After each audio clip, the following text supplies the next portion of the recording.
you how deep the rabbit hole goes. Hey guys, welcome back to The Unfiltered. So we are going to talk about the Idaho Four case, and before we get into that, there are going to be a lot of changes on the channel. We're going to be discussing and covering a few other cases that have also been on my mind.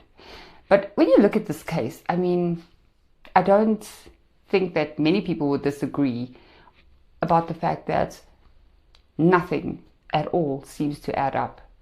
We were told that Brian Koberger is some kind of raving lunatic who just decided that he was going to go in the middle of the night, mind you, pick some random house and brutally unalive 4 students. Not only did he decide to do that, but he managed to do all of this all by himself in under 8 minutes without leaving any evidence. Then drives all the way across the country where they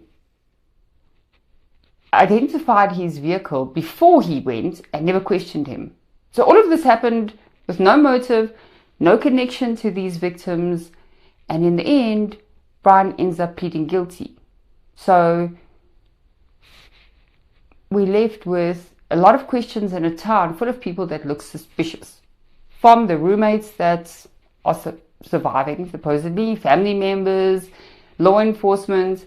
And I've always said I won't rule out any possibility as to what happened. I mean, I've seen a lot of people question this because it does seem a bit crazy to say that an entire town would come together to cover up one specific crime. Now, there are a lot of people that think that the fraternities are involved. Other people believe that the cartel is involved.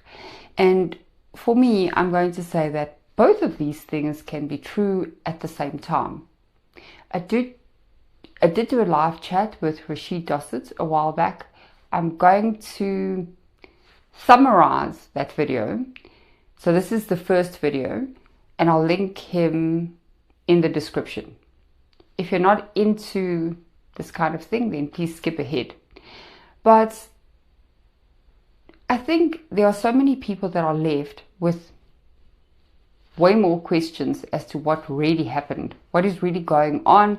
And I think mostly people are wondering who helped cover up this crime. I always felt that there was something very dark surrounding this particular case.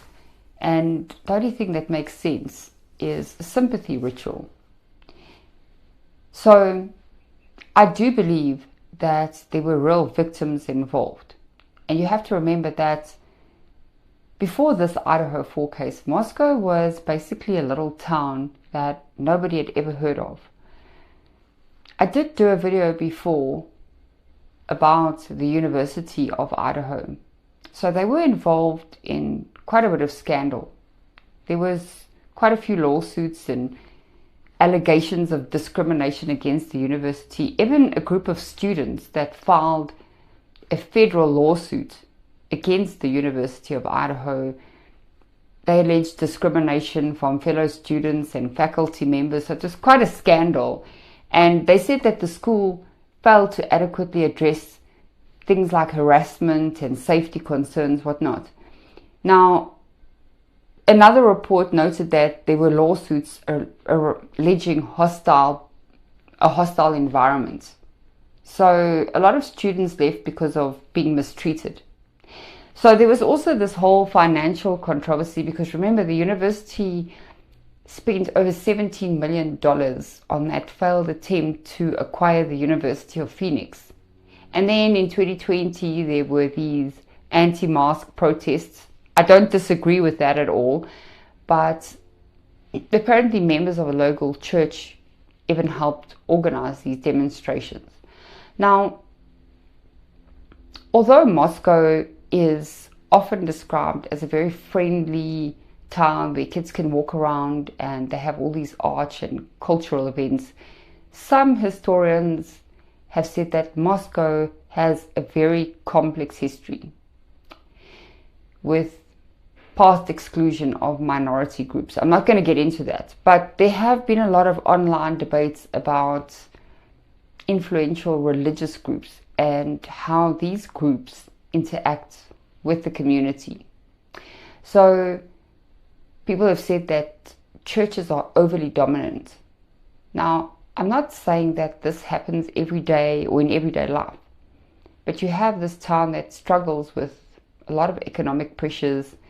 And anyway, so when we talk about a sympathy ritual, we're not talking about some kind of shadowy corner of society. We're talking about people who are actually part of a cult. Not dark figures or anything like that. These are ordinary members of public. They can involve politicians, law enforcement,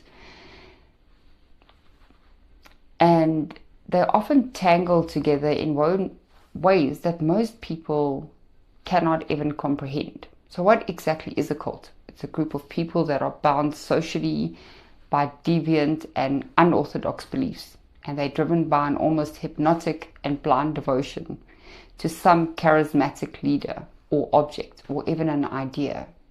So let's talk about triggers, because from the moment you are born, your brain is constantly making connections. This means every experience, every single word you hear, everything that happens to you is a trigger, even your name.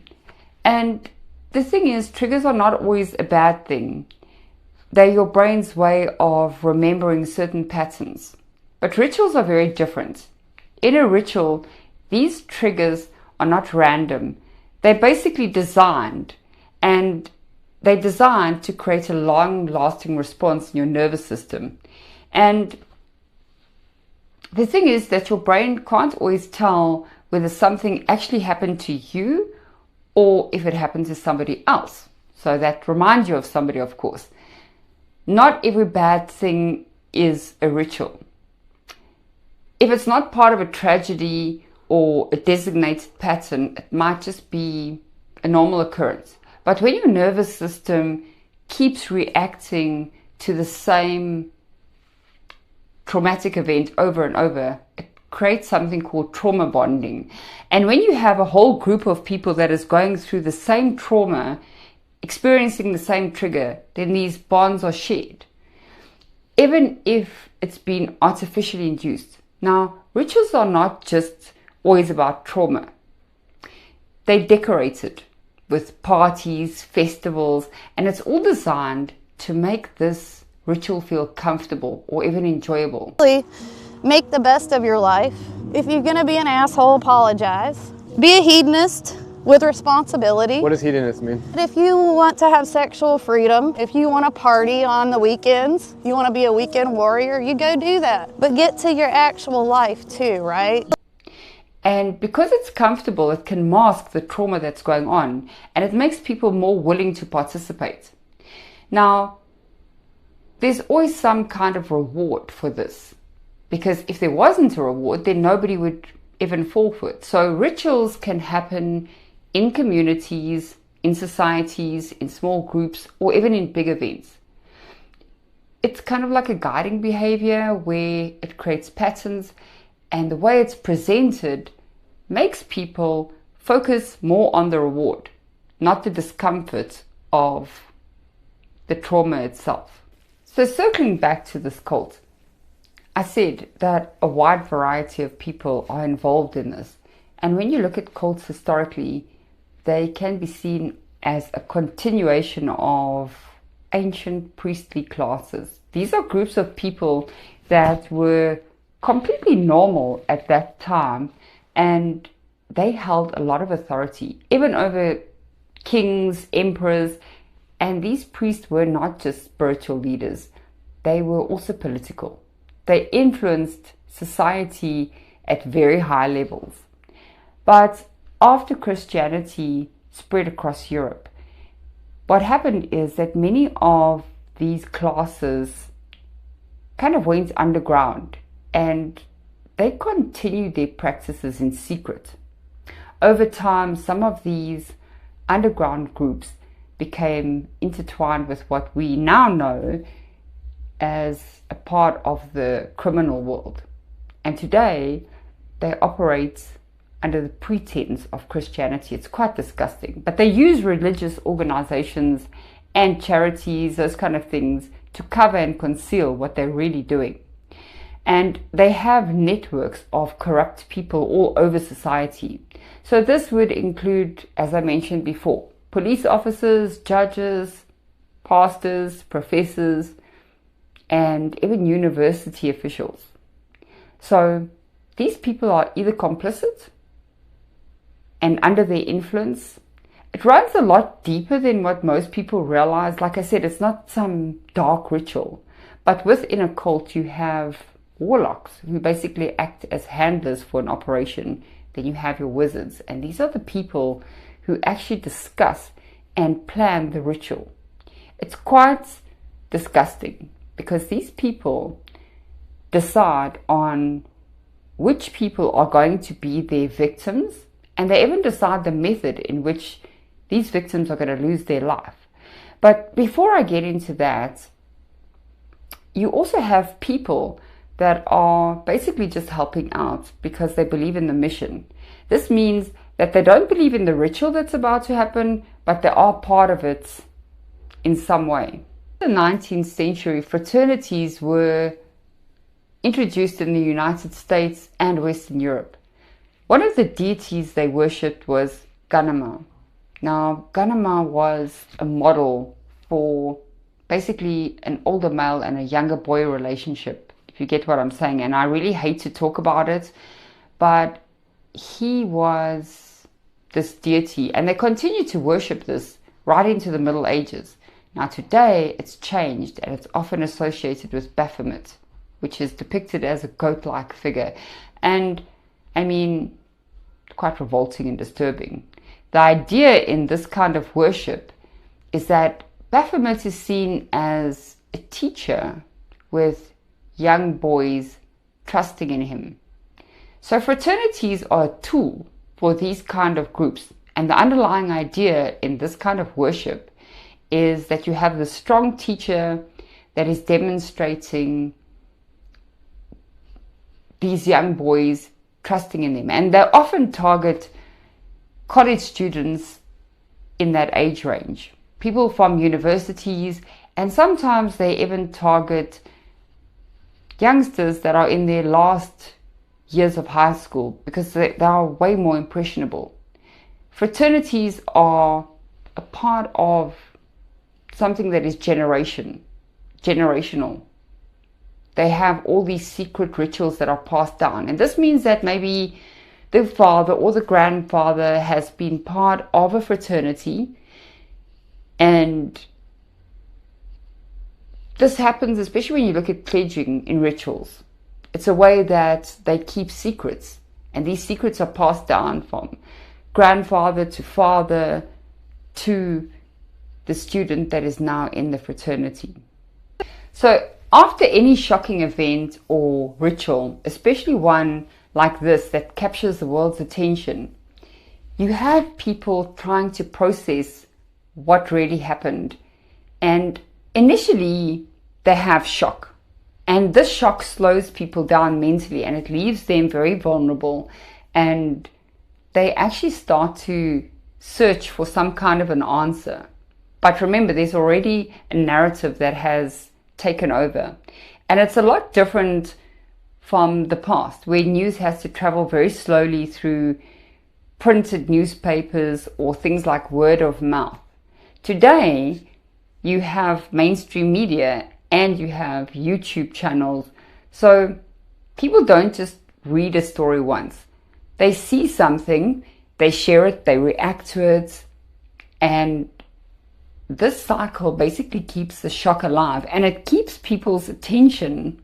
Now, the human brain kind of gets stuck on this kind of emotional content, even if it's shocking or it feels unimportant. You have to remember that social media platforms for the media today are basically built to exploit this kind of instinct in humans, and that is really the intended purpose of the ritual in the first place.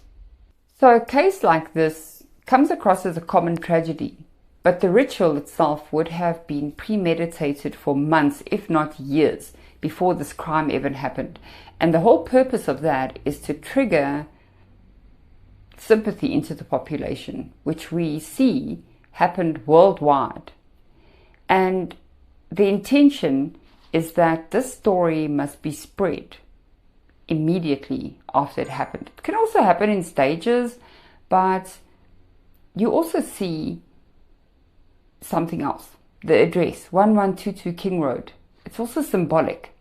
Look at the words King Road, and then you look at Helios or Apollo, which represents the idea of a next king. There is a lot of numbers that are involved. If you like that kind of thing, I'm going to talk about that in a later video. But this normally happens where there's some kind of scandal that is going on in the community. Could be something, as I mentioned, corruption, or basically anything that was happening that the town didn't like, even financial issues. Now, this kind of thing would create embarrassment. And of course, that embarrassment is reported to the cult. Yes, I know it sounds crazy, but the cult decides that they're going to do something to resolve this. If you see where I'm going with this. When I say that this is reported to the cult, you have to remember that this crime would not be possible without people who are very close to these victims actually being involved. And that's quite scary, because if you think about it, we're not talking about random people. We're talking about family, relatives, friends, or teachers, anybody who knew them. The so-called survivors show how public sympathy has interfered with common logic. I also did feel some sympathy before I did any real research, but even when you look at this 911 call that took so long to make, a lot of us can see what is happening, and we realize that this is not normal. It's not a normal response after witnessing such a horrific crime, especially when this crime happened to your friend. But the thing is, a lot of people still feel so much sympathy towards Dylan and Bethany. And the thing is, if you dare question their story, you are immediately attacked for being heartless and unsympathetic towards these two poor surviving roommates. So when you think of how this whole crime was committed, I'm not talking about the crime. You have to go before the actual crime and look at how they selected their victims. As I said before, you have people that are part of this cult who basically run the operation. And these guys drive around and they do surveillance. So they do this to identify who are the most vulnerable people. So they'll look at areas where there's some kind of neglect that is going on. They'll gather information on these people. They'll even look into their family details, their social media, everything. That's why you should always keep your social media private, not post a whole lot of pictures, because this is basically victim selection, and it's done to get public shock. The chief warlock will discuss with his wizards what kind of victims are needed, and they will aim for people that will shock the public the most. They also decide the choice of ritualistic methods that they are going to use. For example, are they going to use the Greek or the Germanic way? This will depend on who is participating. Most people, or most of the victims in this case, are of Germanic descent, so they chose the Germanic way. It's often said that mostly women are used as victims, but we do know that Ethan was also there. So it's a little bit different than the Greek sacrifice, because in that case they would often use or focus on men. I'll go more into that a little bit later. But remember, they didn't only select the victims, they also selected their patsy, Brian Koberger. And he was chosen to take the fall for this crime. And the reason they chose him is because he's also of Germanic descent. Pretty much the same as the victims. So this aligns with their preference, where they were trying to blame one of their own. This is very crucial for the entire design of the ritual, because it ensures that the perpetrator is somebody who fits in or who seems very familiar, and it generates a sympathy response from the public. Let's say an individual from a different descent, like a Hispanic or an African American, had been blamed, then the public's reaction would have been very different, and the entire ritual would have been at risk of spiraling out of control. So I've only touched a little bit on this victim selection. I'm going to go a little bit deeper into that later on, because it's actually very disturbing. There's a lot more to talk about, but I want you to sit with this for now. In this case though, the ritual actually did backfire, because the organizers went a little bit too far with their sympathy seeking, and they failed to take into account things like social media. I mean, you have multiple news outlets and YouTube channels. The thing is, we can go and look back on old videos and we can see things from 2 or 3 years ago. Now, people have tried to scrub these videos and delete them, but a lot of people were quite smart and they actually saved these videos as they were happening. So there's a lot of videos from the beginning, and that's why I say they messed up. And because of that, a lot of people started to ask questions.